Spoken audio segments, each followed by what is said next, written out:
بسم الله الرحمن الرحيم. يا أيها الذين آمنوا لا تتخذوا عدوي وعدوكم أولياء تلقون إليهم بالمودة وقد كفروا بما جاءكم من الحق يخرجون الرسول وإياكم أن تؤمنوا بالله ربكم إن كنتم خرجتم جهادا في سبيلي وابتغاء مرضاتي تسرون إليهم بالمودة وأنا أعلم بما أخفيتم وما أعلنتم ومن يفعله منكم فقد ضل سواء السبيل. إن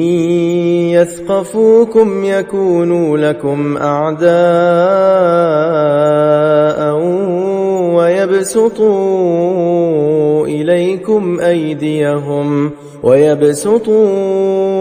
إليكم أيديهم وألسنتهم بالسوء وودوا لو تكفرون.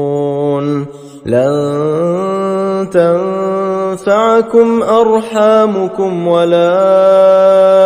أولادكم يوم القيامة يفصل بينكم والله بما تعملون بصير.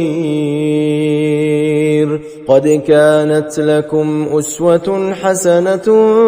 في إبراهيم والذين معه إذ قالوا لقومهم إنا براء منكم ومما تعبدون من دون الله كفرنا بكم وبدا بيننا وبينكم العداوة والبغضاء أبدا حتى تؤمنوا بالله وحده إلا قول إبراهيم لأبيه لأستغفرن لك وما أملك لك من الله من شيء ربنا عليك توكلنا وإليك أنبنا وإليك المصير. ربنا لا تجعلنا فتنة للذين كفروا واغفر لنا ربنا إنك أنت العزيز الحكيم. لقد كان لكم فيهم أسوة حسنة لمن كان يرجو الله واليوم الآخر ومن يتول فإن الله هو الغني الحميد. عسى الله أن يجعل بينكم وبين الذين عاديتم منهم مودة والله قدير والله غفور رحيم. لا ينهاكم الله عن الذين لم يقاتلوكم في الدين ولم يخرجوكم من دياركم أن تبروهم وتقسطوا إليهم إن الله يحب المقسطين. إنما ينهاكم الله عن الذين قاتلوكم في الدين وأخرجوكم من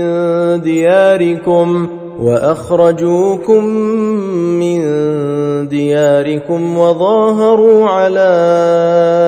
إخراجكم أن تولوهم ومن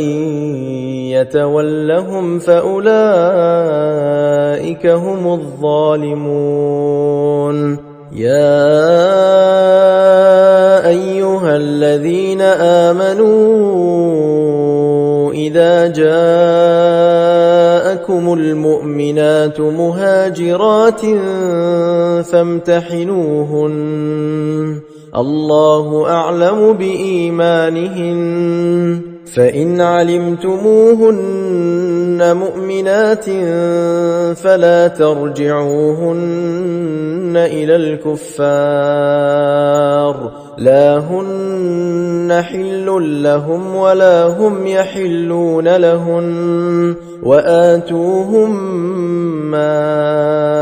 أنفقوا ولا جناح عليكم أن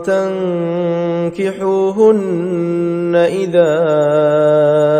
آتيتموهن أجورهن ولا تمسكوا بعصم الكوافر واسألوا ما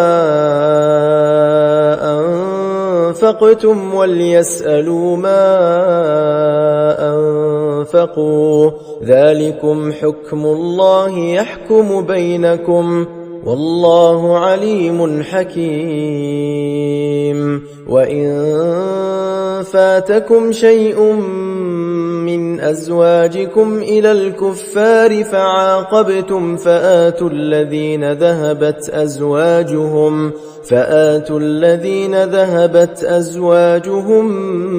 مثل ما أنفقوا واتقوا الله الذي أنتم به مؤمنون يا أيها النبي إذا جاءك المؤمنات يبايعنك على ألا يشركن بالله شيئا ولا يسرقن ولا يزنين ولا يقتلن أولادهن ولا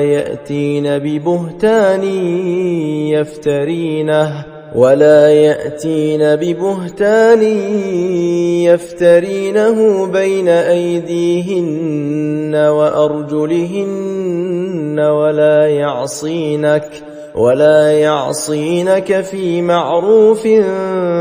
فبايعهن واستغفر لهن الله إن الله غفور رحيم يا أيها الذين آمنوا لا تتولوا قوما غضب الله عليهم قد يئسوا من الآخرة كما يئس الكفار من أصحاب القبور